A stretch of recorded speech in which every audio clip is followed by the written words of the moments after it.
हाय दोस्तों, आप देख रहे हैं सरोज भोजपुरी में। सरोज भोजपुरी में आपका स्वागत है।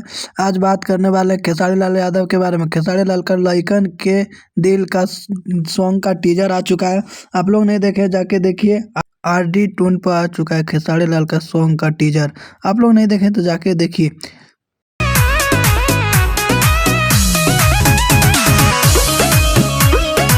लइकन के दिल का सॉन्ग कल सुबह 6:30 बजे आ रहा है। लइकन के दिल सॉन्ग। खेसारी लाल फैंस इस सॉन्ग को बहुत ज़्यादा से ज़्यादा प्यार दुलार दीजिएगा और सरोज भोजपुरी को सब्सक्राइब करके रखिए।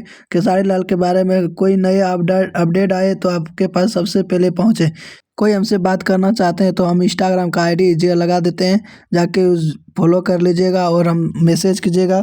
फिर कोई सवाल है तो हमसे पूछिएगा। फिर अब मिलते हैं अगले वीडियो में। जय हिंद, जय भारत।